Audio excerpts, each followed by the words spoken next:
नमस्कार and welcome back to the channel crack UPSC with Ashwini. आज आहे 10 ऑक्टोबर 2022 सोमवार आणि आजच्या द हिंदू न्यूजपेपर ॲनालिसिसला आपण इथे सुरुवात करणार आहोत। तर बघा, आपलं जे लेक्चर असतं ते रोज सकाळी येत असतं, पण आज मला घाई झाल्यामुळे आणि सकाळी मला ऑफिसला अर्जंट काम असल्यामुळे मला सकाळीच निघावं लागलं होतं आणि त्याच्यामुळे हे जे रेकॉर्डिंग आहे ते आपलं राहून गेलं होतं। पण काही हरकत नाही, ते मी आता रेकॉर्ड करते आहे। थोडंसं उशिरा तुमच्यापर्यंत पोहोचेल, पण इट्स ओके, आपण ते कंप्लीट करूयात। आजचं जे काही न्यूज असेल, महत्त्वाचं असेल ते आपण जाणून घेणार आहोत।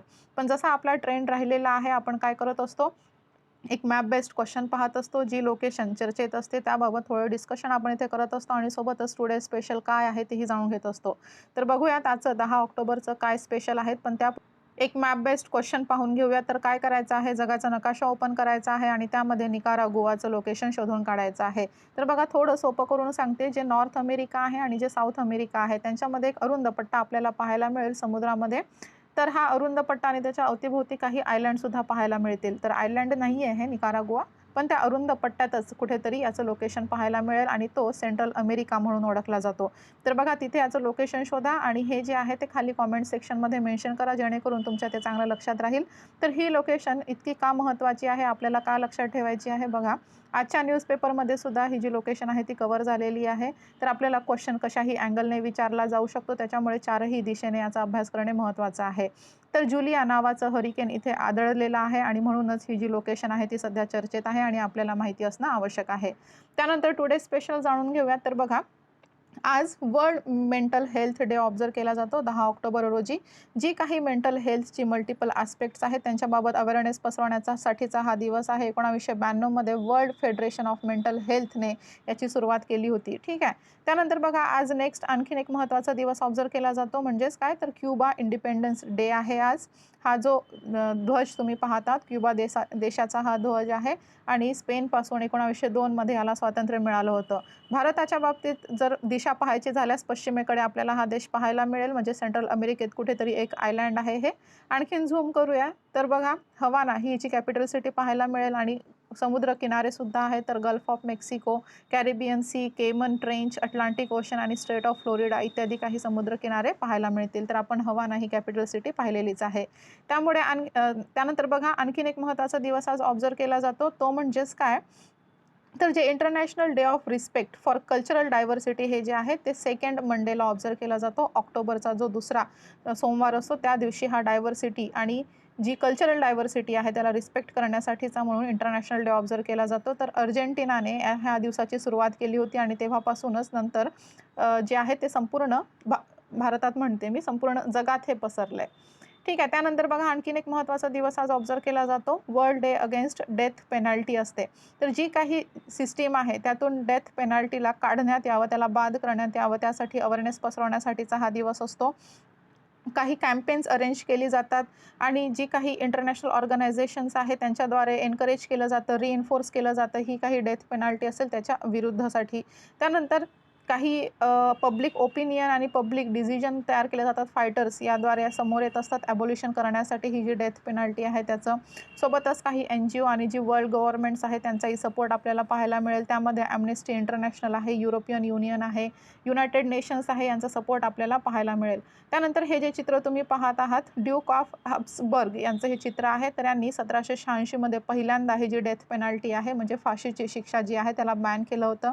त्यानंतर 1849 मध्ये रोमने सुद्धा याला बॅन केलं होतं। 2007 मध्ये युरोपियन काउन्सिल जी आहे तिने ह्या डेथ पेनल्टी बॅन करण्यासाठी सपोर्ट दर्शवला होता आणि रिसेंट म्हणजे 2020 मध्ये ही एक पश्चिम आफ्रिकन कंट्री आपल्याला पाहायला मिळेल, सिएरा लिओन, हिने सुद्धा ही जी पेनल्टी आहे ती ॲबॉलिश केलेली आहे। त्यानंतर आणखीन एक महत्त्वाचा दिवस आज ऑब्झर्व केला जातो, तो म्हणजे वर्ल्ड इन्क्ल्युजन डे। तर जी काही इंडिव्हिज्युअल्स आहेत, वेगवेगळ्या ॲबिलिटीज असणारी, वेगवेगळं बॅकग्राऊंड असणारी, वेगळी वयवारी असणारी, रेसेस, रिलिजियन्स, जेंडर किंवा अदर काही कॅरेक्टरिस्टिक्सने वेगळी असणारी कोणीही इंडिव्हिज्युअल्स आहेत त्यांना एकत्र आणण्याचा, त्यांना इन्क्ल्युजनमध्ये समावेश करण्यासाठीचा अवेअरनेस पसरवण्यासाठी हा दिवस आहे। तर बघा, हा जो दिवस आहे तो डेडिकेट केला जातो यांची एन्श्योर करण्यासाठी, त्यांना वेलकम करण्यासाठी, त्यांना ॲक्सेप्ट करण्यासाठी, त्यांना एक फेअर ट्रीटमेंट देण्यासाठी हा जो दिवस आहे तो इथे ऑब्झर्व केला जातो। तर बघा, एक छोटंसं ॲक्ट असतं कुठलं, काइंडनेस आणि इन्क्ल्युजनचं, पण त्याच्यामुळे काय तर जग एक खूप मोठं इन्फ्लुएन्स जगावर एक पडू शकतो, म्हणजेच काय एक सिग्निफिकंट इन्फ्लुएन्स आपल्याला ह्या इन्क्ल्युजन आणि काइंडनेसमुळे पाहता येऊ शकतो। त्यानंतर वळूयात आजच्या न्यूज डिस्कशनकडे. तर बघा फ्रंट पेजवर आपल्याला पाहायला मिळेल जी टॅक्सेस आहे त्याबाबतची ही न्यूज आलेली आहे.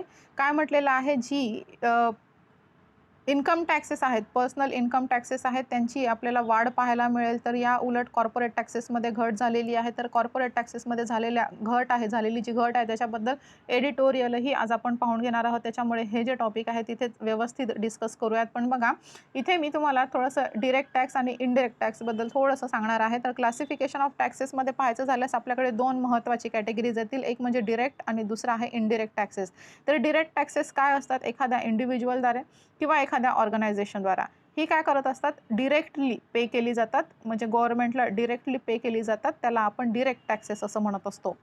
ही जी टॅक्सेस असतात ती डिरेक्टली गव्हर्नमेंटला किंवा त्या एंटिटीला पे करायची असतात आणि दुसऱ्या इंडिव्हिज्युअलवर किंवा दुसऱ्या एंटिटीवर ही इम्पोज करता येत नाही, शिफ्ट करता येत नाही. ठीक आहे, मग त्यालाच ती फुलफिल करायची असतात. यामध्ये बघा जे central board of direct taxes आहे ते डील करत असतं. जे काही डिरेक्ट टॅक्स असतं त्यांचं फॉर्म्युलेशन करण्यासाठी त्यांची जी काही त्यांना मॅटर्स असतील त्यांच्याशी रिलेटेड ती सगळी इथे डील करण्याचं काम central board of direct taxes करत असतं, लक्षात ठेवा.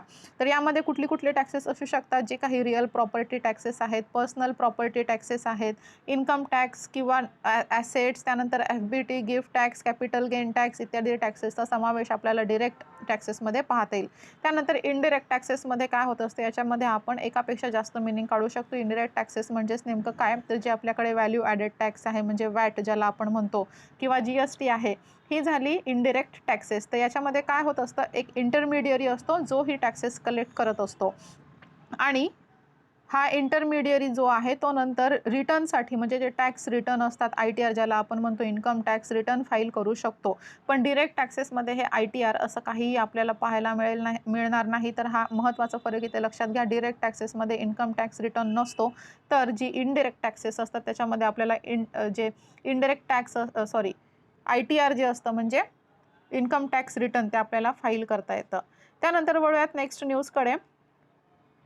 ओडिशामधील जे केओंझर डिस्ट्रिक्ट आहे तिथील एक गाव आहे बघा, मदरंगा जोडी नावाचं हे गाव आहे. तर यालाच विलेज ऑफ विडो असं सुद्धा ओळखलं जातं ह्या गावाला. तर का बरं, इथे बघा जे प्रोफायलाइट जे ग्राइंडिंग युनिट आहे त्याच्यामुळे लंग एलिमेंट्स होत आहेत, म्हणजे काय आजार होत आहेत तिथल्या पुरुषांना. तिथली जी कोणी पुरुष मंडळी तिथे काम करायला जातात ह्या युनिट्समध्ये, ह्या कंपन्यांमध्ये, फॅक्टरीजमध्ये, तर त्यांना लंग डिझिजेस पाहायला मिळत आहेत आणि त्यांच्यामुळे यांचा मृत्यू होत आहे. त्याच्यामुळे काय इथे विडोजची संख्या वाढते आहे असं सांगितलेलं आहे. आणि स्पेशली ही जी लोकं आहेत, काम करणारी लोकं आहेत, ती ST कम्युनिटीला बिलॉंग करताना आपल्याला पाहायला मिळतील. तर हा जो डेटा दिलेला आहे किंवा हे कोणी सांगितलेलं आहे, तर ते सांगितलं आहे NCST म्हणजेच काय, national commission for scheduled tribes. तर ही NCST कोण आहे ते आपल्याला महत्त्वाचं इथे जाणून घ्यावं लागेल. तर NCST बाबतचा डेटा आपण पाहून घेणार आहोत. तर जे आपलं GS पेपर 2 आहे, issues related to SCs and ST, त्याच्यामध्ये हे महत्त्वाचं आपल्याला पाहता येईल. कॉन्स्टिट्युशनल बॉडीजमध्ये हा जो टॉपिक आहे तो आपल्याला रिलेट करता येईल.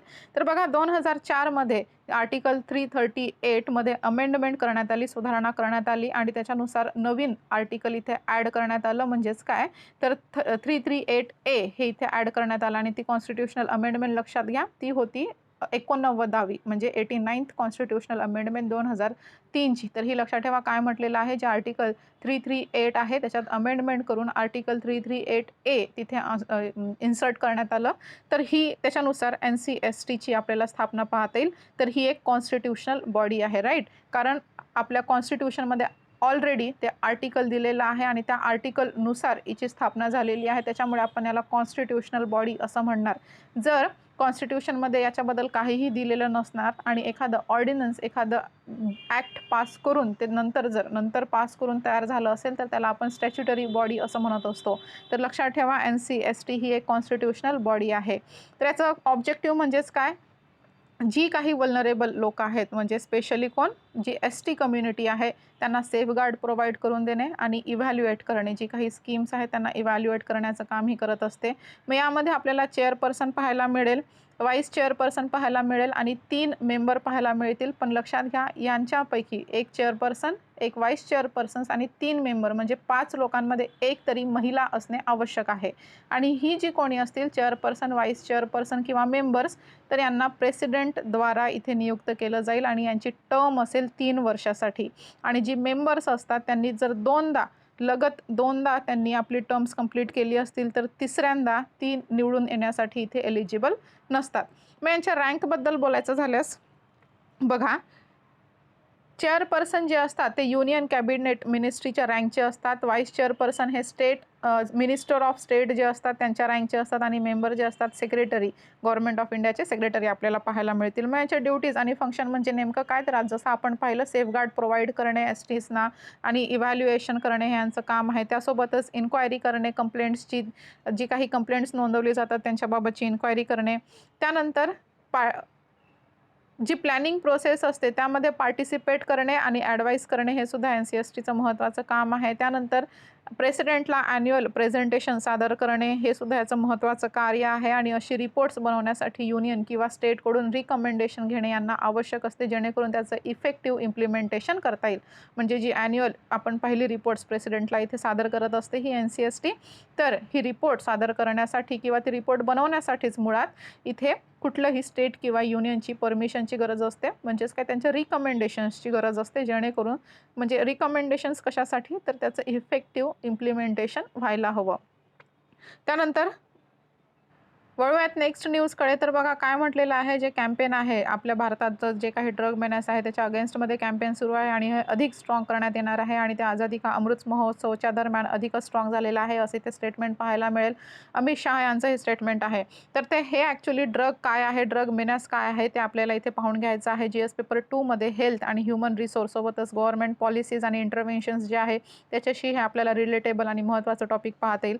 तर बघा, ड्रग मेनॅस इन इंडिया अशी जी काही हॉट टॉपिक्स असतात, म्हणजे काही सेन्सिटिव्ह टॉपिक्स असतात. सेन्सिटिव्ह टॉपिक्स म्हणजेच काय, तर ड्रगचं टॉपिक झालं, त्यानंतर विमेन अँड चिल्ड्रेन किंवा नॉर्थ ईस्ट इंडिया जे आहे, तर ही सेन्सिटिव्ह टॉपिक्स आहे. यांच्याबाबत जर न्यूजपेपरमध्ये येत असेल तर त्याला कव्हर करत चला आणि सोबतच मी पॉईंट्स देते तेही नोट करून ठेवत चला, जेणेकरून हे नेक्स्ट टाईम जेव्हा येईल तेव्हा काही नवीन पॉईंट्स त्यात ॲड होऊ शकतात, जेणेकरून तुमचा एक चांगला परिपूर्ण डेटा तुमच्याकडे प्रिपेअर राहू शकतो. तर बघा, ड्रग हे सुद्धा एक आपल्याकडे सेन्सिटिव्ह टॉपिक आहे, त्याच्यामुळे लक्ष देऊन ऐका. तर ड्रग मेनॅस आपण भारतात पाहून घेऊया. तर हे यूथ जे आहे, आपल्या भारतातलं यूथ आहे त्याच्यामध्ये खूप जास्त स्प्रेड होताना पाहायला मिळतो आहे आणि फास्टली हा जो आहे तो स्प्रेड होतो आहे. तर बघा, याचं महत्त्वाचं कारण आपल्याला पाहता येईल. भारत जो आहे तो मध्ये सापडतो. आपल्या डावीकडे आहे गोल्डन क्रिसेंट आणि उजवीकडे आपल्याला गोल्डन ट्रायंगल पाहायला मिळेल. तर हे गोल्डन क्रिसेंट आणि गोल्डन ट्रायंगल काय आहे इथे पिक्चरमध्ये तुम्हाला पाहता येईल. बघा, जे पाकिस्तान, अफगाणिस्तान आणि इराण आहे त्यांचं मिळून जे गोल्डन क्रिसेंट आहे ते तयार झालेलं आहे आणि भारताच्या म्हणजे आपल्या उजवीकडे पाहायचं झाल्यास बघा, बर्मा, थायलंड, लाओस आणि व्हिएतनाम ह्या 4 देशांनी मिळून हे गोल्डन ट्रायंगल तयार झालेलं आहे. तर याचा काय धोका आहे आपल्याला, तर ही जी दोन्ही स्ट्रक्चर आपण पाहिली तिथे बघा खूप जास्त प्रमाणात ओपीएमचं प्रोडक्शन होत असतं. अफूची जी शेती असते ती इथे खूप मोठ्या प्रमाणात केली जाते.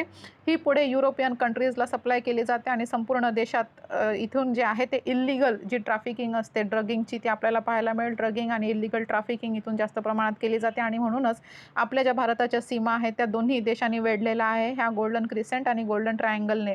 आणि त्याच्यामुळेच काय जी आपली सीमा आहे ती अतिशय वल्नरेबल आहे. जसं पाहायला झालं गोल्डन क्रिसेंटची सीमा आपल्याला पंजाब आणि तो जो प्रदेश आहे तिथे पाहायला मिळेल. तर पंजाबमध्ये सुद्धा, उत्तर प्रदेशमध्ये सुद्धा आपल्याला भरपूर केसेस पाहायला मिळतात. त्यानंतर जे नॉर्थ ईस्टर्न स्टेट आहे तिकडे आपल्याला गोल्डन ट्रायंगल पाहायला मिळेल. तिथे बर्मा वगैरेच्या ज्या सीमा आहेत त्या तिथे लगत आहेत आणि त्याच्यामुळे काय, तर तिथे इल्लिगल ट्रॅफिकिंग जे आहे, ड्रग ट्रॅफिकिंग आणि जे ड्रगिंग असतं ते खूप जास्त प्रमाणात तिथे आपल्याला आढळून येतं. तर बघा, जी वर्ल्ड ड्रग रिपोर्ट आहे 2021ची त्याच्या अनुसार लक्षात घ्या, असा काही फॅक्च्युअल डेटा जर तुम्ही एक्झाममध्ये लिहिला तर त्याचा चांगला इफेक्ट इन्व्हिजिलेटरवर पडत असतो. तर असे रिपोर्ट्सही मेन्शन करत चला. तर वर्ल्ड ड्रग रिपोर्ट 2021 काय, तर मेडिसिन उत्पादनासाठी जी काही प्रिकर्सर्स लागत असतात, प्रिकर्सर म्हणजे काय, आपल्याला एक महत्त्वाचा घटक पाहिजे असतो, इनपुट पाहिजे असतो, त्याला आपण प्रिकर्सर असं म्हणत असतो. तर ह्या प्रिकर्सरचा यूज जो आहे तो डायव्हर्ट केला जातो आणि तो अशी काही जी ड्रग्स असतात ती रिक्रिएट करण्यासाठी यांचा उपयोग केला जातो. तर ही आपली वर्ल्ड ड्रग रिपोर्ट म्हणते 2021ची. आणि बघा, 19 मेजर डार्क नेट मार्केट्स आपल्याला आढळलेली आहे 2011 ते 20च्या दरम्यान.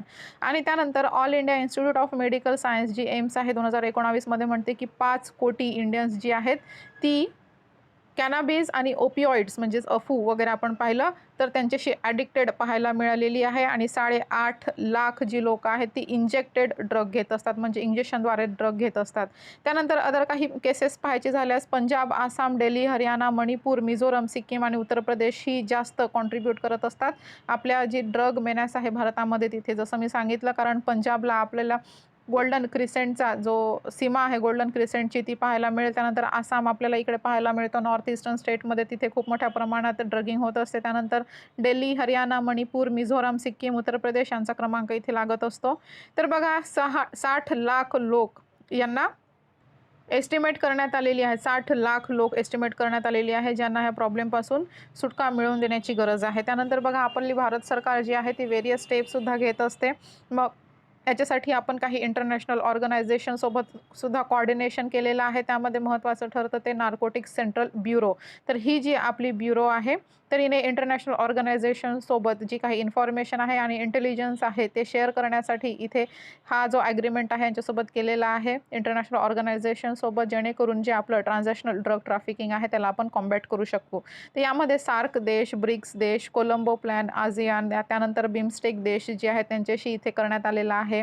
त्यानंतर United nations office on drug and crime यांच्यासोबत सुद्धा आणि इंटरनॅशनल नार्कोटिक्स कंट्रोल बोर्ड यांच्यासोबत कोऑर्डिनेशन इथे करण्यात आलेलं आहे. त्यानंतर बघा व्हेरियस सेंटर आणि स्टेट एजन्सीसोबत सुद्धा कोऑर्डिनेशन करण्यात आलेलं आहे. त्यानंतर नार्को कोऑर्डिनेशन सेंटर म्हणजेच त्याला आपण एनकॉर्ड असं म्हणत असतो. तर मिनिस्ट्री ऑफ होम अफेअर्सच्या अंतर्गत 2016मध्ये हे एनकॉर्ड स्थापना करण्यात आली होती याची, जेणेकरून एक ड्रग लॉ जे आहे त्याचं इफेक्टिव्ह एन्फोर्समेंट आपल्याला करता येईल. त्यानंतर एनकॉर्ड सिस्टीम आहे ती रिस्ट्रक्चर करण्यात आली होती आणि त्याला 4 टियर स्कीम करण्यात आली होती जी की डिस्ट्रिक्ट लेवलवर इथे लागू करण्यात आली, ज्याचं बेटर कोऑर्डिनेशन जमवण्यासाठी 2019मध्ये लक्षात ठेवायचं. एनकॉर्ड 4 टियर स्कीम जी आहे 2019मध्ये आणण्यात आली होती. त्यानंतर जॉईंट कोऑर्डिनेशन कमिटी झाली होती NCB सोबत, NCB डिरेक्टर जनरल सोबत.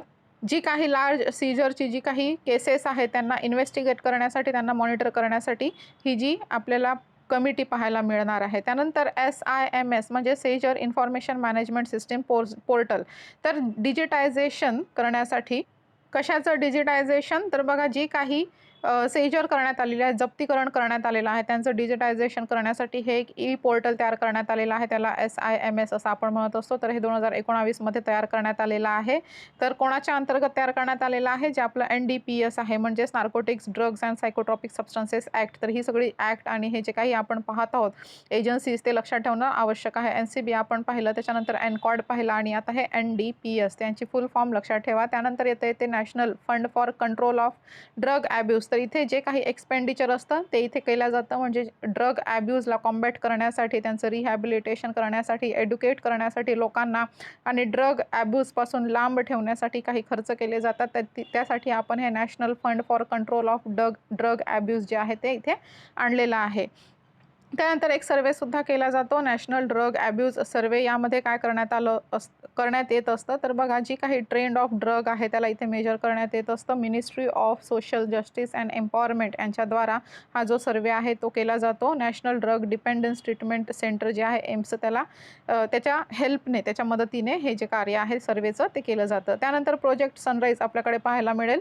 हे स्पेशली आपल्याला HIV जे आहे त्याच्यासाठी पाहायला मिळेल, जे HIV एड्स असतं ते रोखण्यासाठी म्हणून आहे. तर जे इंजेक्शन थ्रू जी ड्रग घेतली जातात, ड्रग ॲब्यूज होत असतं त्याच्या थ्रू हे जे असतं HIVचं प्रमाण वाढत आहे आणि ते प्रमाण रोखण्यासाठी म्हणून प्रोजेक्ट सनराईज आणण्यात आलेला आहे. तर इथे लक्षात ठेवा, सनराईज हे मुख्यत्वे HIVला रोखण्यासाठी आहे, पण त्याचा समावेश ड्रग मेनॅस जे आहे आपलं त्याच्यामध्ये सुद्धा करता येईल, कारण त्याच्यामुळे खूप मोठ्या प्रमाणात HIV वाढताना दिसतो आहे आणि स्पेशली तो नॉर्थ ईस्टर्न जी स्टेट्स आहेत आपल्याकडे तिथे ही जास्त प्रमाणात आढळून येतील.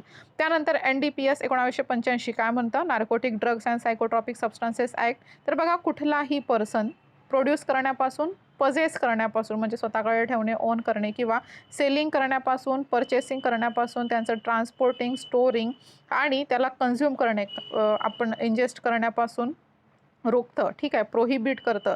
तर हे लक्षात ठेवा. NDPS 1985चं ॲक्ट जे आहे ते इथे सायकोट्रॉपिक सबस्टन्सेस जी काही असतील त्यांना use, sell, produce, purchase, transport, store काहीही करण्यापासून हे रोखत असतं. तर NDPS ॲक्ट तीनदा अमेंड करण्यात आलेला आहे. 1985 मध्ये तो लागू करण्यात आला होता. 88 मध्ये पहिल्यांदा सुधारणा करण्यात आली, त्यात 2001 मध्ये दुसरी सुधारणा आणि 2014 मध्ये तिसरी सुधारणा आपल्याला पाहायला मिळेल. तर ह्या ॲक्टनुसार सुधारणा करण्यात आली. त्याच्यानुसार काय करण्यात येतं, तर एअरक्राफ्टमध्ये जितकी लोकं असतील, शिप्स किंवा एअरक्राफ्टमध्ये, मग ती भारतीय असोत किंवा विदेशी असोत, फॉरेनर असोत, ठीक आहे, इंडियन सिटिझन असू देत किंवा ती फॉरेनर्स असू देत, ती जी काही रजिस्टर्ड आपली एअरक्राफ्ट्स आहेत, भारतीय एअरक्राफ्ट्स आणि भारतीय शिप्स जी आहेत, त्यांच्यामध्ये कुठलीही व्यक्ती असतील तरीही त्यांच्यावर ॲप्लिकेबल आहे हे ॲक्ट, म्हणजे हे प्रोहिबिट करत असतं. त्यानंतर बघा, नशामुक्त भारत आहे, ज्याला आपण ड्रग फ्री इंडिया कॅम्पेन असं म्हणत असतो.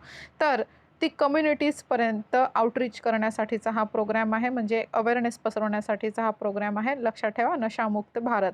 त्यानंतर इंटरनॅशनल ट्रीटीज आणि कन्व्हेन्शन्स आहेत, जी काही भारतात ड्रग मेनॅस आहे त्याला कॉम्बॅट करण्यासाठी. तर बघा, भारत काही ऑर्गनायझेशन्सचा, काही एजन्सीजचा सिग्नेटरी आपल्याला पाहायला मिळेल. त्यामध्ये महत्त्वाचं नाव येतं United Nations convention on narcotic drug 1961चं. त्यानंतर 1971चं काय आहे, UN convention on psychotropic substances. 1988चं आहे UN convention against illicit traffic in narcotic drugs and psychotropic substances. आणि 2000चं आहे अनटॉक, म्हणजेच United Nations convention against transitional organised crimes. तर ही ॲक्ट लक्षात ठेवणे महत्त्वाचं आहे. यांचं जे इयर आहे ते सुद्धा आपल्याला महत्त्वाचं आहे. तर 1961, 71, 88, 2000 United Nations convention on narcotic drugs, United Nation convention on psychotropic substances, UN convention against illicit traffic in narcotic drugs and psychotropic substances.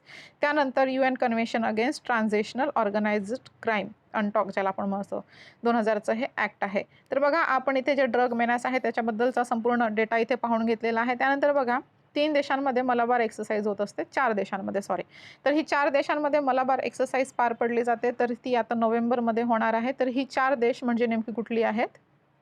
India, Australia, Japan आणि United states. India, Australia, Japan आणि United state ही quad member countries आहेत. आपण पाहिलं होतं, quad म्हणजे 4 देशांचा समूह, ज्याच्यामध्ये भारत, ऑस्ट्रेलिया, जपान आणि US समावेश आहे.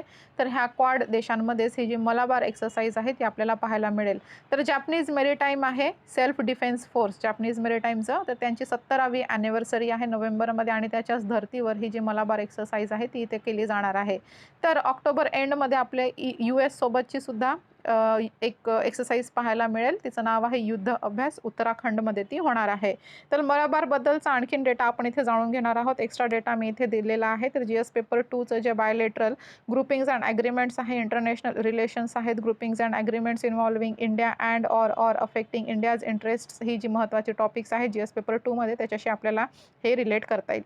तर मलाबार एक्सरसाइज जी आहे 1992 मध्ये हिची सुरुवात झालेली होती. एक multilateral war gaming naval exercise आपल्याला पाहता येईल, आणि ही स्पेशली इंडिया आणि युनायटेड स्टेट्स जे आहे US ह्या दोघांमध्येच सुरू करण्यात आली होती. त्यानंतर बघा, 1995 मध्ये काय होतं आणि 96 मध्ये आपल्याकडे न्यूक्लिअर टेस्ट्स होतात, आणि तेव्हा मग ही जी एक्सरसाइज आहे ती इथे खंडित होत असते. त्यानंतर 2002 मध्ये आपल्याकडे होत असते. म्हणजेच आपण पाहिलं 1992 पासून सुरुवात झाली, 95 आणि 96 मध्ये आपल्याकडे भारतात न्यूक्लिअर टेस्ट झाल्यामुळे, अणुबॉम्बची चाचणी झाल्यामुळे ही जी एक्सरसाइज आहे ती इथे खंडित झाली होती. 2002 मध्ये आपण परत सुरू केली होती. तर 2002 पासून प्रत्येक वर्षी ही जी मलाबार एक्सरसाइज आहे ती इथे दरवर्षी होत असते. तर बघा, 2007 मध्ये पहिल्यांदा जपान आणि ऑस्ट्रेलिया यांनी पार्टिसिपेट केलं होतं. 2014 पासून भारत, US आणि जपान ही आहे ह्या एक्सरसाइजमध्ये दरवर्षी पार्टिसिपेट करत असतात. 2020 मध्ये ऑस्ट्रेलियाने ही एक्सरसाइज जॉईन केली. तर लक्षात घ्या, टाईमलाईन इथे लक्षात ठेवणं महत्त्वाचं आहे. 1992 मध्ये फॉर्मेशन झालं. ही मलाबार एक्सरसाइज आपण कोणात झालं होतं, तर US आणि इंडियामध्ये मेनली आपल्याला ही पाहायला मिळेल. 95-96 मध्ये न्यूक्लिअर टेस्टमुळे खंडित झाली होती. 2002 मध्ये परत आपण हिचं रिवायवल केलं. त्यानंतर 2007 मध्ये ऑस्ट्रेलिया आणि जपानने पार्टिसिपेट केलं. त्यानंतर 2014 पासून आपण US, जपान आणि इंडिया ह्या 3च देशांमध्ये ही होत होती. त्यानंतर 2020 मध्ये ऑस्ट्रेलियाने ही जॉईन केली. ठीक आहे. आणि मेन म्हणजे काय, तर जे चायना आणि इंडो पॅसिफिक रिजन आहे त्याच्या बचावासाठी, चायनाला काउंटर करण्यासाठी ही जी मलाबार एक्सरसाइज आहे ती करण्यात येत असते. महत्त्वाचं कार्य, महत्त्वाचं एम म्हणजे आपल्याला पाहता येईल मलाबार एक्सरसाइजचं, ते म्हणजे काय, फ्री, ओपन आणि इन्क्लुझिव्ह सपोर्ट इथे प्रोव्हाईड करून देणे. पण जी काही इंटरनॅशनल ऑर्डर करतील त्यांचा मान ठेवणे, त्यांना कमिटेड राहणे, याच्यासोबतच फ्री, ओपन आणि इन्क्लुझिव्ह इंडो पॅसिफिक जे आहे त्याला सपोर्ट प्रदान करण्याचं काम ही मलाबार एक्सरसाइज करत असते. त्यानंतर मलाबार 2021 बाबत थोडंसं इथे जाणून घेऊया. तर बघा, ही पहिली जॉईंट मेरिटाईम एक्सरसाइज होती. ठीक आहे, जी क्वाड आहे त्यांच्या फ्रेमवर्कमध्ये करण्यात आली होती. हिचं लोकेशन लक्षात ठेवा, तर जे वेस्टर्न पॅसिफिक आहे तिथे हिचं करण्यात आलं होतं. ही एक मेरिटाईम एक्सरसाइज आहे, म्हणजे एक नेव्हल एक्सरसाइज आहे. लक्षात घ्या, मलाबार एक्सरसाइज आहे ती नेव्हीमध्ये होत असते. ते कुठलं डिफेन्स कॉपरेशन तर एरियल नाही आणि लँडवालं सुद्धा नाही, तर ही नेव्हीमध्ये होणारी ही एक्सरसाइज आहे मलाबार एक्सरसाइज. तर ही मेनली आपण पाहिली होती वेस्टर्न पॅसिफिक ओशनमध्ये झाली होती आणि चीनला घाबरवण्यासाठीची होती आणि US द्वारा ही होस्ट करण्यात आली होती 2021ची. 21 रिसेंट आहे, त्याच्यामुळे आपल्याला हे लक्षात ठेवणे आवश्यक राहील. त्यानंतर बघा, आपली जी क्वाड कंट्रीज आहेत, म्हणजेच कुठली, जपान, ऑस्ट्रेलिया, US आणि आपलं भारत. तर ही 4 देश म्हणजेच क्वाड. तर यांच्यामध्ये भारत आणि जी काही उरलेली 3 देश आहेत त्यांच्यासोबत सुद्धा स्वतंत्रपणे काही एक्सरसाइजेस होत असतात. तर इंडिया आणि जपानमध्ये पाहायचं झाल्यास नेव्हल एक्सरसाइज आहे जिमेक्स. नेव्हल आहे, एअरफोर्स आहे की मिलिटरी आहे, हे थोडं लक्षात ठेवत चला. तर जिमेक्स जी आहे ती नेव्हल एक्सरसाइज आहे नेव्हीची. त्यानंतर शिनियू मैत्री जी आहे ती एअरफोर्स एक्सरसाइज आहे, जपानचं आपण बोलतोय. त्यानंतर धर्मा गार्डियन जी आहे ती मिलिटरी एक्सरसाइज आपल्याला पाहता येईल जपान आणि भारतामध्ये. त्यानंतर इंडिया आणि US बाबत बोलायचं झाल्यास युद्ध अभ्यास आहे, जी की एक आर्मी एक्सरसाइज आहे. वज्रप्रहार मिलिटरी एक्सरसाइज आहे. स्पिटिंग कोब्रा, संगम, रेड फ्लॅग, कोप इंडिया ही आपल्याला काही एक्सरसाइजेस यांच्यामध्ये पाहता येईल. त्यानंतर इंडिया ऑस्ट्रेलियामध्ये पाहायचं झाल्यास ऑसेंडिक्स ही एक मेरिटाईम आहे, म्हणजे नेव्हल. त्यानंतर Austra Hind pitch black passage exercises जी आहेत ती पॅसिक्स ज्याला आपण म्हणत असतो, ही आपल्याला इंडिया आणि ऑस्ट्रेलियाच्या दरम्यान पाहता येईल. तर बघा, ह्या न्यूजच्या कॉन्टेक्स्टमध्ये आपण अधिकची माहिती जी आहे मलाबारबद्दलची, मलाबार एक्सरसाइजबद्दलची ती जाणून घेतली आहे. 2022ची जी आहे ती नोव्हेंबरमध्ये पार पडणार आहे. जे जपानचं 17वं ॲनिव्हर्सरी आहे, 70th ॲनिव्हर्सरी आहे जॅपनीज मेरिटाईम सेल्फ डिफेन्स फोर्सची. त्याच्या धर्तीवर ही जी मलाबार एक्सरसाइज आहे ती पाहण्यात येणार आहे. सोबतच युद्ध अभ्याससुद्धा ह्या मंथच्या एंडला, म्हणजे ऑक्टोबरच्या एंडला आपल्याला पाहायला मिळेल. त्यानंतर बघा, जसं मी सांगितलं होतं, वर्ल्ड पेजवर आपल्याला पाहायला मिळेल निकारागुआ येथे काय, जुलिया नावाचं हरिकेन आलेलं आहे. खूप जास्त प्रमाणात इथे आपल्याला डिव्हॅस्टेशन पाहायला मिळेल, त्याच्यामुळे ही जी लोकेशन आहे ती चर्चेत आहे. तर हा जो मॅप बेस्ड क्वेश्चन आहे तो तुम्हाला करायचा आहे आणि खाली कॉमेंट सेक्शनमध्ये मेन्शन करायचं आहे. त्यानंतर वळूयात नेक्स्ट न्यूजकडे. तर आजचं जे न्यूज डिस्कशन आहे ते इथे संपवूयात, पण आपलं जे एडिटोरियल आहे, आपल्याकडे 2 ते 3 महत्त्वाचे एडिटोरियल आज डिस्कस करायचे आहेत. सेमीकंडक्टर सगळ्यांनाच माहिती असेल बहुतेक, भरपूरदा आपण त्याच्याबद्दल डिस्कशन केलेलं आहे. तर कंडक्टर म्हणजे सुवाहक असतो, जो इलेक्ट्रिसिटी एनर्जी जो आहे तो इझिली पास करू शकतो, आणि त्याच्या विरुद्ध असतो दुर्वाहक, म्हणजे तो अजिबातच पास करू शकत नाही, म्हणजेच प्लास्टिक एक एक्झाम्पल घ्या, किंवा वूड, लाकूड जे असतं ते अजिबात असतं, त्याला आपण दुर्वाहक असं म्हणत असतो. तर सुवाहक आणि दुर्वाहक यांच्यामध्ये काहीतरी असतं, ज्याच्यामध्ये रेग्युलेटेड एनर्जी आपण पास करू शकतो, रेग्युलेटेड इलेक्ट्रिसिटी जी असते ती पास करू शकतो, त्याला आपण जे सेमीकंडक्टर असं म्हणत असतो. तर ह्या सेमीकंडक्टरची खूप जास्त गरज असते. कुठल्याही इंडस्ट्रीमध्ये आपल्याला सेमीकंडक्टर हे खूप महत्त्वाचे असतात. तर जी मॉडर्न जी काही इक्विपमेंट्स आहेत त्यामध्ये विदाऊट सेमीकंडक्टर काहीही होत नाही. त्याच्यामुळेच बघा, सेमीकंडक्टरबाबतचा आपण नेहमीच लेख पाहिलेला आहे, पण जे आपलं टेक्नॉलॉजी आहे त्याच्यावर हा जो क्वेश्चन आहे त्याच्यासाठी हा रिलेव्हंट पाहता येईल, खूप जास्त महत्त्वाचा आहे, आणि काही नवीन पॉईंट्स आपल्याला आज इथे पाहायला मिळणार आहेत. तर आपण आतापर्यंत सेमीकंडक्टरवरचा जो डेटा पाहिलेला आहे त्याच्यामध्ये आणखीन काही 3 ते 4 पॉईंट्स ॲड होणार आहेत, ती त्याच्यामध्येही ॲड करून घ्या, आणि एक खूप चांगला तुमच्याकडे सविस्तर डेटा राहणार आहे. तर बघा, आपण लेखक कोण आहेत ते पाहून घेऊया. श्रीवात्सा कृष्ण असं यांचं नाव आहे, IAS ऑफिसर आहेत. ही यांची पर्सनल व्ह्यूज आहेत असं इथे सांगण्यात आलेलं आहे. बरं, तर सेमीकंडक्टरचं आपण पाहून घेणार आहोत. बघा, ह्युमन हेअर जो आहे तो आपला एक जो केस आहे तो आपल्याला 50 ते 180 मायक्रॉन्स इतका पाहायला मिळेल, आणि नोवेल कोरोना व्हायरस जो आहे याच्या जर आपल्याला पाहायचं झाल्यास कंपॅरिझनमध्ये 0.1 ते 0.5 मायक्रॉन इतकाच आहे, म्हणजे कितीतरी पट छोटासा आहे तो, म्हणजे न दिसणारा इतका. तर हा जो चिप साईज आहे, चिप म्हणजे सेमीकंडक्टर चिप, इथे लक्षात घ्यायचं, प्रत्येक वेळी ते चिप आलेला आहे वर्ड, तर तो सेमीकंडक्टर चिप असा कन्सिडर करायचा. तर हा जो चिप साईज आहे तो ह्या कोरोना व्हायरसचा जो साईज आहे, डायमीटर आहे, त्याच्यापेक्षाही अर्धा आहे. ठीक आहे, म्हणजे किती सूक्ष्म आहे तो जो चिप साईज आहे तो, आणि तो हळूहळू हळूहळू श्रिंकच होतो आहे, म्हणजे आणखीन तो लहान होत जात आहे. आणि याच्यामुळे काय, तर एक वर्ड इथे तुमच्या व्होकॅब्युलरीमध्ये ॲड करा. मायरियाड जे वर्ड आलेला आहे त्याचा अर्थ होतो की लार्ज नंबर, ह्यूज नंबरमध्ये. तर बघा कितीतरी वेजनी याचा आपल्याला फायदा पण होऊ शकणार आहे. आपलं फ्युचर, आपली लाईफ जी आहे किंवा ती डिवॅस्टेटसुद्धा होऊ शकतं. म्हणजे काय, एकतर डिवॅस्टेट किंवा शेप करण्याचं काम हे करू शकतात असं इथे लेखकाचं म्हणणं आहे. तर हे एक व्होकॅब्युलरीमध्ये नवीन वर्ड ॲड करा ज्याचा अर्थ होतो इन लार्ज नंबर. त्यानंतर बघा डिपेंडन्स ऑन चिप्स याच्यामध्ये बोलताना ते म्हणतात की काय सिनॅरिओ आहे आजचं पाहूयात. तर यामध्ये ते 3 घटकांचा समावेश करतात. 3 घटना सांगतात, 3 सिनॅरिओ सांगतात. तर पहिली काय आहे बघा, फर्स्ट ती बोलतात Apple कंपनीचं जे A16 मॉडेल आहे त्याच्याबाबत बोलतात. तर A16 चिप जी आहे त्याच्यामध्ये 16 बिलियन ट्रान्झिस्टर्स आपल्याला पाहायला मिळतील. आता हे ट्रान्झिस्टर्स म्हणजे काय, त्याच्यासाठी मला तुम्हाला एक पिक्चर दाखवावा लागेल.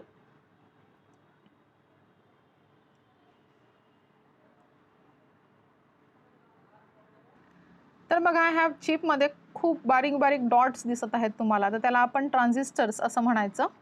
तर एका छोट्याशा चिपमध्ये 16 बिलियन ट्रान्झिस्टर्स आपल्याला पाहायला मिळतील. हा जो Appleचा A16 चिप आहे त्यामध्ये.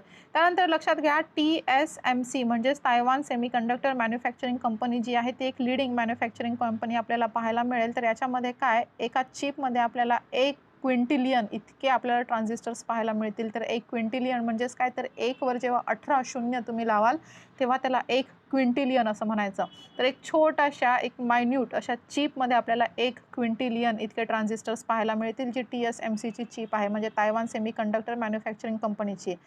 तर बघा हे जे असतात ट्रान्झिस्टर्स त्याचा काय उपयोग असतो, हे इतके क्विंटिलियनमध्ये आहेत, बिलियनमध्ये आहेत, त्याचा काय, तर बघा जे काही मेसेजेस, जी काही पिक्चर किंवा जी काही कॉल्स आपण करत असतो त्याच्या क्वालिटी डिपेंड करते ह्या ट्रान्झिस्टर्सवर. त्याच्यामुळे जितकी मायन्यूट आणि जितकी जास्त असतील तितकं आपल्याला हाय क्वालिटी पिक्चर, मेसेज किंवा कॉल आपल्याला पाहता येईल. तर बघा ही जी चिप्स आहे ती Apple विकत घेतो. तर हा स्वतः करत नाही, तर विकत घेतो. सिरस लॉजिक किंवा किऑक्सिया आहे आणि स्कायवर्ड्स, TSMC जे आपण पाहिलं तायवान सेमीकंडक्टर यांच्याकडून हा विकत घेत असतो. तर बघा ही जी Apple आहे ती $1 ट्रिलियन कंपनी आपल्याला पाहायला मिळेल आणि तरीसुद्धा ती आपलं चिप तयार करू शकत नाही आणि भारत जो आहे तो सध्या इथे चिप तयार करण्यात गुंतलेला आहे. तर इथे लेखक थोडंसं क्लिअर करण्याचा प्रयत्न करतात की ही जी $1 ट्रिलियन कंपनी असली तरीसुद्धा ती चिप तयार करू शकत नाही. तर बघा A16 जे आहे ते कुठे तायपेईवरून ते घेत असतं. तायपेईमध्ये बिल्डिंग 18 हे जे आहे इथे ही चिप्स तयार होत असतात आणि त्यांच्याकडून ही जी Apple आहे ती इथे चिप्स विकत घेत असते. तर TSMC फॅब जे आहे, फॅब म्हणजेच काय, फॅक्टरी ज्याला आपण म्हणत असतो. तर ही फॅब म्हणजे TSMC फॅब जी आहे, फॅब्रिकेशन जिथे होत असतं चिप्सचं, तर ही वर्ल्ड्स मोस्ट एक्सपेन्सिव्ह आणि व्हॅल्युएबल फॅक्टरी मानली जाते. आणि फक्त काही हँडफुल नेशन्स आहेत जी ही चिप्स तयार करत असतात. तर ही हायलाइटेड तुम्हाला पाहायला मिळतील Taiwan, South Korea, US, Japan, Netherlands, China. ही काही देश आहे जी आपल्याला अगदी हँडफुल नेशन्स आहे जिथे चिपचं प्रोडक्शन झालेलं आहे. तर ही आपण पहिलं सिनॅरिओ पाहिलं चिप बाबतीतचा. त्यानंतर सेकंड सिनॅरिओ काय म्हटलं आहे, आणखीन एक वर्ड इथे महत्त्वाचा येतो बघा. हा सुद्धा आपल्या व्होकॅब्युलरीमध्ये ॲड करा. तर ब्रॉन नावाचा वर्ड आहे, BRAWN म्हणजेच काय, तर फिजिकल स्ट्रेंथ. तर इथे काय करतो आहे रशिया, जे युक्रेनवर वॉर करतो आहे, तर तिथे ब्रॉनचा वापर करतो आहे, ब्रेनचा नाही. ब्रॉन आणि ब्रेन हे जे आहे आपण इथे यूज करत असतो. ब्रॉनचा वापर करतोय म्हणजे फिजिकल स्ट्रेंथचा वापर करतोय आणि ब्रेनचा वापर करत नाही आणि त्याच्यामुळे हे जे रशिया आहे ते युक्रेनला ॲनेक्स करू शकत नाही, त्याच्यावर ताबा मिळवू शकत नाही आहे. कितीतरी दिवसांपासून हे जे वॉर आहे दोघांमध्ये सुरू आहे, पण अजूनही तो ताबा मिळवू शकत नाही आहे. तर युक्रेनजवळ बघा प्रिसिजन गायडेड मिसाईल तो यूज करतो आहे आणि इथे चिप्सचा वापर केला गेलेला आहे. तर रशियाकडे सुद्धा आपल्याला काही ही चिप चा वापर असणारी काही प्रिसिजन गायडेड मिसाईल्स आहेत, पण मोठ्या स्केलमध्ये तो हे प्रोड्यूस करू शकत नाही, कारण काही जी वेस्टर्न ट्रेड सँक्शन्स त्याच्यावर लावण्यात आलेली आहेत त्याच्यामुळे तो ही प्रोड्यूस करू शकत नाही आहे. तर US गव्हर्नमेंटची एंटिटी लिस्ट आहे, त्याच्यामध्ये टेक्नॉलॉजी जी आहे ती चायना आणि रशियापर्यंत पोहोचली नाही आणि त्याच्यामुळे रशियाकडे चोरी केलेली किंवा जी इंडिजिनसली काही प्रमाणात तयार झालेली आणि काही इम्पोर्टेड चिप्स जी आहेत ते आपल्याला इथे पाहायला मिळतील. तर इथे दुसरा सिनॅरिओ आपण पाहिला चिप्स बाबतीतचा. त्यानंतर थर्ड सिनॅरिओ काय म्हणतो, जर जी टोयोटा कंपनी आहे ती टेम्पोररीली शटडाऊन झालेली आहे तिचं प्रोडक्शन. तर कुठं, जी 5 डोमेस्टिक ग्रुप प्लांट्स आहेत जपानमधली, तिथे हे टोयोटाचं कार्य जे आहे ते टेम्पोररीली इथे शटडाऊन झालेलं आहे.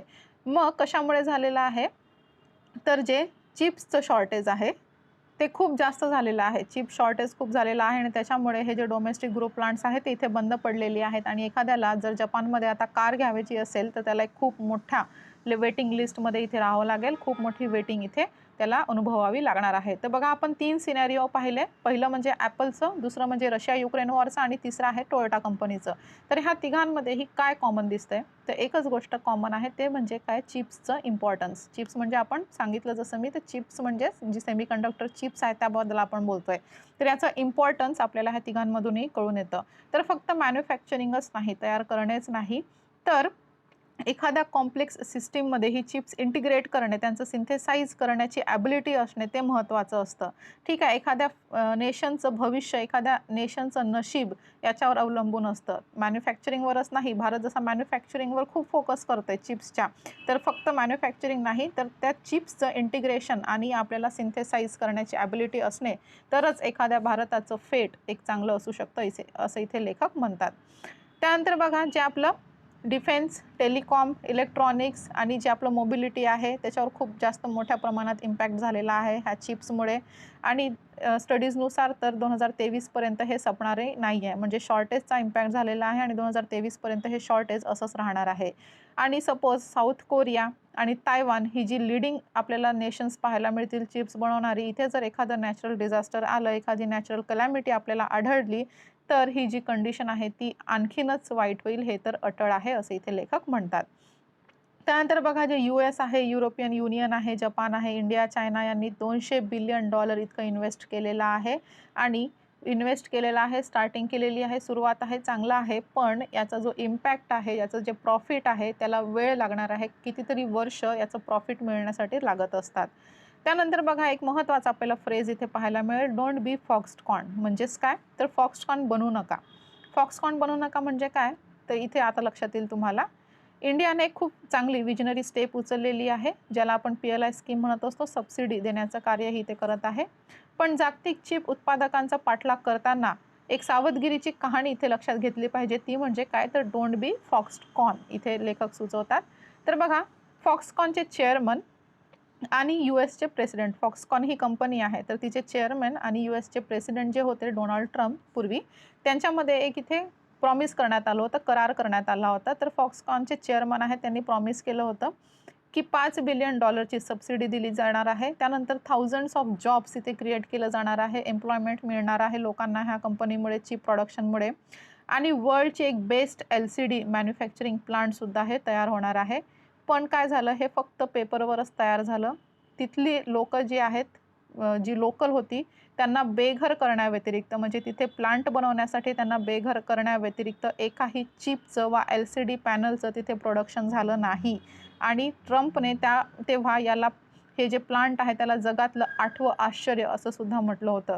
तर ही वेळ येऊ नये, म्हणजे मोठे मोठे प्रॉमिसेस करून ती फक्त पेपरवर उतरतील असं करू नये, ती ॲक्च्युअलमध्ये झाली पाहिजे. त्याच्यामुळे काय, तर सबसिडी दिली गेली पाहिजे, त्यानंतर जी जॉब क्रिएशन आहे ते झालं पाहिजे आणि एक चांगलं इन्फ्रास्ट्रक्चर तयार झालं पाहिजे असं इथे लेखक म्हणतात. म्हणजेच काय, फॉक्सकॉन होऊ नका. जसं फॉक्सकॉनने केलेलं आहे, फॉक्सकॉन झालेलं आहे, तसं होऊ नका किंवा तसं होऊ नये असं इथे लेखक म्हणतात. तर बघा इंडियन स्टेट्स, जसं आपलं महाराष्ट्र किंवा कर्नाटका जी आहेत, ती इंडियन स्टेट जी तयारीत आहेत चिप्स प्रोडक्शनसाठी, तर त्यांनी एक गोष्ट लक्षात घेण्याची आवश्यकता आहे. ते म्हणजेच काय, तर एक स्टेडी कंटिन्युअस इलेक्ट्रिसिटीची गरज लागणार आहे. म्हणजे इथे लोड शेडिंग चालणार नाही किंवा एका मिनिटासाठीही लाईट जाणे, पॉवर कट होणे परवडणारं नाही आहे.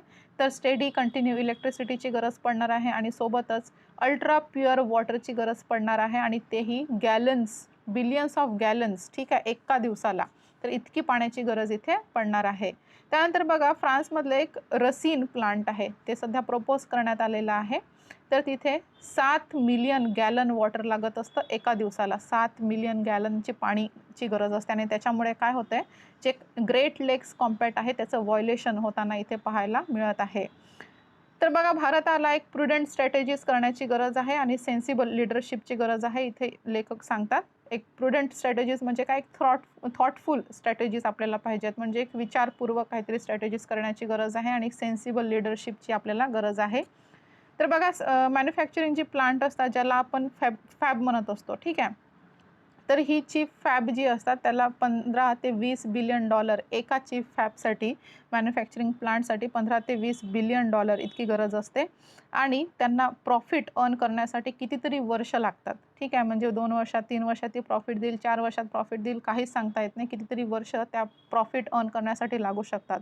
त्याच्यामुळे काय तर आपल्याला कटाक्षाने जी पावलं आहेत ती उचलण्याची गरज आहे असं इथे लेखक सुचवतात. त्यानंतर वळूयात नेक्स्ट आर्टिकलकडे. तर बघा इथे कोॲलिशन वर्ल्डमध्ये आपल्याला फार काही पाहायचं नाही आहे. जी SCO मीटिंग आहे, G20 मीटिंग आहे त्याच्याबाबतच इथे यांनी सांगितलेलं आहे. तर एक छोटासा डेटा शॉर्टमध्ये आपण इथे पाहून घेणार आहोत. तर बघा 1920 मध्ये लीग ऑफ नेशन्स तयार झालं, राईट.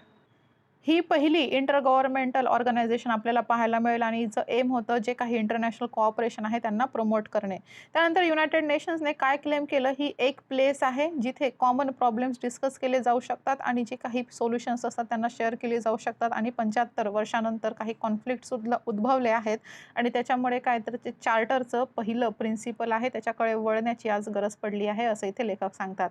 तर UNSG म्हणजेच युनायटेड नेशन सेक्रेटरी जनरल काय म्हणतात, तर जे भारतच येतो तोंडात, जे जग आहे ते खूप मोठ्या ट्रबलमध्ये आहे आणि प्रचंड जागतिक जे बिघडलेले कार्य आहे आणि सोबतच G20 जिओपॉलिटिकलमुळे जे काही डिवाइड्स झाले आहेत त्यांना आपल्याला भरून काढण्याची गरज आहे आणि ते फक्त एकतेनेच पॉसिबल होऊ शकतं असं तिथे म्हणतात. तर बघा इंडियाकडे प्रेसिडेन्सी आहे UNSCची, युनायटेड नेशन सिक्युरिटी काउन्सिलची 2022 मध्ये आणि शांघाई कोऑपरेशन ऑर्गनायझेशनची 2023 मध्ये. तर आपल्याकडे दोन्ही जे ऑर्गनायझेशन्स आहेत महत्त्वाची इंटर गव्हर्नमेंटल ऑर्गनायझेशन्स आहेत त्यांची प्रेसिडेन्सी आहे. तर बघा जेव्हा मेजर पॉवर्स जी आहेत ते एकमेकांशी बोलत सुद्धा नाही आहेत, मेजर पॉवर्स म्हणजे काय, जसं चायना आणि अमेरिका एकमेकांशी बोलत सुद्धा नाही आहेत किंवा रशिया ही जी मेजर पॉवर्स आपल्याला पाहता येतील ती बोलत नाही आहेत आणि भारत हा जो आहे जो की 5th लार्जेस्ट इकॉनॉमी आहे तर दोघांशीही इंटरॅक्ट इथे करतो आहे. याबाबतचाच डेटा यांनी इथे दिलेला आहे जो आपल्या आणखीन जास्त महत्त्वाचा इथे नसणार आहे. त्यानंतर बघा टेक्स्ट अँड कॉन्टेक्स्टमध्ये आपण पोल्युशनबाबत बोलणार आहोत. एन्व्हायरमेंट हा सुद्धा एक आपला सेन्सिटिव्ह टॉपिक असतो, मगाशी सांगायचं राहून गेलं. तर children and women, north east आणि ड्रग सोबतच पोल्युशन जे असतं एन्व्हायरमेंटशी रिलेटेड कुठलाही टॉपिक हे सेन्सिटिव्ह टॉपिक असतात. तर दिल्ली पोल्युशनबाबत इथे जाणून घेणार आहोत आपण, पण हे नुसतं दिल्लीपुरतंच मर्यादित नाही, तर हे जे एअर पोल्युशन आहे ती समस्या सगळीकडेच आहे आणि त्याच्यावर काय वे फॉरवर्ड असायला पाहिजे, काय आपण करू शकतो त्याच्या बाबतीतचं इथे एक खूप चांगलं आपल्याला ॲनालिसिस करता येईल. तर बघा एअर क्वालिटी आहे त्याच्यामध्ये डीप आल्यामुळे अचानक म्हणजे खूप जास्त प्रमाणात एअर क्वालिटी कमी झाल्यामुळे, खराब झाल्यामुळे काय तर दिल्ली NCR जे आहे नॅशनल कॅपिटल रिजन आणि जो काही नियर बाय एरिया आहे त्याच्यामध्ये एक ॲक्शन प्लॅन लागू करण्यात आला. तर ऑक्टोबर 6 मध्ये पहिली स्टेज याची इम्प्लिमेंट करण्यात आली ज्याला म्हणतात ग्राप, म्हणजेच graded response action plan. GRAP ही जे ॲक्शन प्लॅन आहे ते इथे लागू करण्यात आलं 6 ऑक्टोबरला फर्स्ट स्टेज. तर बघा हे कसं काय फोर्समध्ये आलं किंवा याला कसं लागू करण्यात आलं. तर एअर पोल्युशनशी रिलेटेड जे काही मल्टीफॅसेटेड रिस्क आहेत त्यांना डील करण्यासाठी हे जे आहे ते लागू करण्यात आलेलं आहे. सेंट्रल पोल्युशन कंट्रोल बोर्डद्वारा जी काही लिस्ट ऑफ मेजर्स देण्यात आली होती सुप्रीम कोर्टाला 2016 मध्ये आणि ही जी मेजर्स आहेत लिस्ट आहे हा सेटलाच इथे कोॲलिस्ट करण्यात आलं होतं ग्राफमध्ये आणि हा ग्राफ आपल्याला ही जी मेजर्स आहेत काय पावलं उचलायला गेली पाहिजेत काय आहे ते सगळं मेजर्सचं सेट म्हणजेच आपल्याला हा ग्राफ पाहायला मिळेल. तर प्रॉब्लेमवर म्हणजे एअर पोल्युशनची जी काही प्रॉब्लेम आहे त्याच्यावर कार्य करणारी जी काही मल्टिपल स्टेट आणि सेंट्रल बॉडीज आहे त्यांनी काय म्हटलेलं आहे, रिसोर्सेसचे एक एफिशियंटली वापर करून याच्यावर हे जे समस्या आहे एअर पोल्युशनची त्याच्यावर आपल्याला मात करता येईल आणि त्याच्यामुळेच काय तर सेंटर कमिशन त्याने केलेलं आहे. कुठलं ते एअर क्वालिटी मॅनेजमेंट NCRमध्ये आणि जी काही ॲडजॉइनिंग एरियाज आहेत NCRच्या सोबतच दिल्लीच्या आजूबाजूचा जो एरिया आहे त्याच्यामध्ये एअर क्वालिटी मॅनेजमेंट केलेलं आहे. तर ही एक पॉवरफुल बॉडी आपल्याला पाहता येईल एअर पोल्युशन बाबतीतची. त्याला प्रिव्हेंट करणे कंट्रोल करण्यासाठीची ही एक पॉवरफुल बॉडी आहे. स्ट्रॅटेजिक प्लॅन तयार करणं, त्यांना लॉन्च करणं, एक्झिक्यूट करण्याचं काम ही करत असते. 2021 मध्ये हा जो ग्राफ आहे तो इथे एन्फोर्स करण्यात आलेला आहे. त्यानंतर बघा अँटी पोल्युशन पॉलिसीज चेंज झाली आहेत का याच्यामुळे.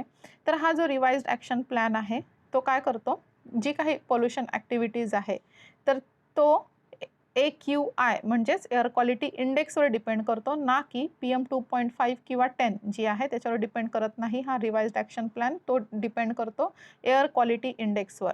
तर हे जे ग्राफ आहे त्याचं फायनल व्हर्जन तर दिवाळी नंतरचं जे पोल्युशन आहे तेही रोखण्यास मदत करू शकतो असं इथे सांगण्यात आलेलं आहे. जर जे स्टबल बर्निंग असतं म्हणजे शेती झाल्यानंतरचं हार्वेस्टिंग झाल्यानंतरचं जे काही शेतात उरलेलं कचरा असतो त्याला जाळणे, त्याच्यामुळे काय होत असतं खूप जास्त प्रमाणात जे पोल्युशन पसरत असतं, म्हणजे काय सोबतच सगळीकडे जाळला जातो आणि त्याच्यामुळे समोरचं दिसणंही इथे खूप अवघड होऊन जातं. तर हे खूप क्रुशियल आहे एअर पोल्युशनसाठी आणि स्पेशली तो नोव्हेंबरमध्ये आपल्याला पाहायला मिळतो आणि ऑक्टोबरमध्ये दिवाळी असते. त्याच्यामुळे एअर पोल्युशनचं म्हणजे दोन्हीकडून आपल्याला ड्युएल आपण इथे फसत असतो. तर बघा याची फंक्शन आपल्याला पाहता येतील. तर 4 स्टेजमध्ये याचे फंक्शन्स आहेत. एअर क्वालिटी इथे चेक केली जाते. तर पहिली स्टेज म्हणजेच काय तर पुअर, त्याला आपण म्हणतो एअर क्वालिटी इंडेक्स. दुसरं म्हणजे व्हेरी पुअर, तिसरा आहे सिव्हिअर आणि चौथा आहे सिव्हिअर प्लस. तर वन बाय वन आपण इथे पाहणार आहोत. तर फर्स्ट स्टेज जी असते, जर पुअर असेल एअर क्वालिटी म्हणजेच काय 201 ते 300च्या रेंजमध्ये असेल एअर क्वालिटी, तर तिथे कन्स्ट्रक्शन बॅन केली जातात, डिमॉलिशन बॅन केली जातात आणि कुठलाही सॉलिड वेस्ट वगैरे त्याचं डंपिंग असं इथे कुठेही केलं जात नाही, म्हणजे त्याच्यावर बॅन आणलं जातं. सॉलिड वेस्ट आणि जे काही ओपन बर्निंग असतं त्याच्यावर फाईन, एक हेवी फाईन इथे ठोकला जातो. त्यानंतर रोड ही जी असतात ती मेकॅनिकल क्लीनर केली जातात, मेकॅनिकली क्लीन केली जातात. म्हणजेच काय वॉटर स्प्रिंकल केला जातो टाईम टू टाईम. असं काही वेळानंतर तिथे पाण्याचा स्प्रिंकल केला जातो आणि जी फायर क्रॅकर्स आहेत, फटाके आहेत, त्यांच्यावर इथे सुद्धा बॅन केला जातो. तर बघा त्यानंतर दुसरी स्टेज काय म्हणते, व्हेरी पुअरमध्ये आपण पाहिलं होतं, तर तिथे रेंज आहे 301 ते 400 दरम्यान जो एअर क्वालिटी आहे त्याची रेंज असेल, तर त्याला आपण सेकंड स्टेज म्हणत असतो. यामध्ये सुद्धा मेकॅनाइज्ड स्वीपिंग केली जाते आणि ती डेली केली जाते. त्यानंतर ऑल्टरनेट डेला वॉटर स्प्रिंकल्स केले जातात. फर्स्ट स्टेजमध्ये आपण पाहिलं टाईम टू टाईम, म्हणजे काही दिवसांच्या अंतरावर, जेणेकरून जी डस्ट असेल हवेत ती खाली जमिनीशी तळाशी बसेल आणि त्याच्यामुळे आपल्याला लंग डिजीज आपल्या रेस्पिरेटरी सिस्टीममध्ये जाऊन होणार नाही, तशी काळजी येथे घेण्यात येते. तर बघा सेकंडमध्ये आपण पाहत होतो वॉटर स्प्रिंकलर्स केली जातात ऑल्टरनेट डेला. त्यानंतर अनइंटरप्टेड पॉवर सप्लाय केला जातो, जेणेकरून जनरेटर्सचा तिथे यूज होता कामा नये. त्यानंतर थर्ड स्टेज पाहूयात. त्याच्यामध्ये जो एअर क्वालिटी इंडेक्स आहे तो 401 ते 450च्या दरम्यान असतो, त्याला थर्ड स्टेज म्हणायचं. याच्यामध्ये काय केलं जातं, जे काही रोड क्लिनिंग असतं त्याची फ्रिक्वेन्सी इंटेन्सिफाय केली जाते, आणखीनच जास्त त्याच्यावर भर दिला जातो. त्यानंतर इथे रोज वॉटर स्प्रिंकलिंग केली जाते डेली आणि पब्लिक ट्रान्सपोर्ट जी आहे ती रेट म्हणजे फेअर जे असतात ती कमी केली जातात, जेणेकरून पब्लिक ट्रान्सपोर्टला इथे वाढ होईल, पब्लिक ट्रान्सपोर्टची वाढ होईल. कन्स्ट्रक्शन्सवर बॅन केलं जातं एक्सेप्ट जी काही ऑनगोईंग स्टेट गव्हर्नमेंट किंवा पॉवर्स जी असतात, सॉरी, जी काही कन्स्ट्रक्शन असतात त्यांना इथे बॅन केलं जातं एक्सेप्ट ऑनगोईंग. म्हणजेच काय तर जी सुरू असतात कन्स्ट्रक्शन, जशी काही मेन महत्त्वाची असली metro, railway, airport, hospital projects वगैरे जी काय असतात ती ऑनगोईंग जर कन्स्ट्रक्शन असेल तर ती सोडून इतर कुठलीही कन्स्ट्रक्शन इथे केली जाऊ शकत नाही आणि स्टेट गव्हर्नमेंट्सला इथे पॉवर्स देण्यात येत असतात. त्यानंतर फोर्थ स्टेज आपण पाहून घेऊया. काय म्हटलेलं आहे, एअर क्वालिटी इंडेक्स जेव्हा असतो तो 450पेक्षा जास्त असतो तेव्हा त्याला आपण फोर्थ स्टेज म्हणतो. ही एक डेंजरस लेवल एअर पोल्युशनची पाहता येईल. यामध्ये फक्त इसेन्शियल गुड कॅरी करणारी ट्रक्स असतात, ती सोडून इतर सगळ्यांना इथे बॅन केलं जातं. त्यानंतर जी 4 व्हीलर आहेत डिझेलवर चालणारी LMVs ती इथे बॅन केली जातात. कन्स्ट्रक्शन आणि डिमॉलिशन इथे बॅन केलं जातं आणि 50% स्ट्रेंथ वर्क जी आहे ती इथे दिली जाते, म्हणजे ऑफिसमध्ये 50% स्ट्रेंथने काम केलं जातं. आणि सोबतच जी ऑड इव्हन आपण जो मॅनेजमेंट पाहत असतो, म्हणजे स्कूल किंवा नॉन इसेन्शियल जे इन्स्टिट्यूशन्स आहेत त्याच्यामध्ये ऑड इव्हनसुद्धा इथे लागू केला जाऊ शकतो. त्यानंतर बघा महत्त्वाचा रोल येतो तो सिटिझन्सचा. तर सिटिझन रोलमध्ये काय तर ग्राफ जे आहे आपण पाहिलं, जी लिस्ट आहे मेजर्सची त्याच्यामध्ये काही ॲडवायझरी सुद्धा दिली आहे. त्याच्यामध्ये आपल्याला इंजिनचं ट्युनिंग दिलेलं आहे, एअर प्रेशर टायरचा चेक करत राहणे सतत ते दिलेलं आहे आणि PUC जे असतं त्याचं अपडेशनसुद्धा करणे महत्त्वाचं आहे. तर ही काही आपल्याला सिटिझनसाठीचं रोल इथे पाहता येईल. त्यासोबतच आजचं जे न्यूज डिस्कशन आहे ते इथे संपूयात आणि उद्या परत भेटूयात नवीन डिस्कशनसह. Thank you so much.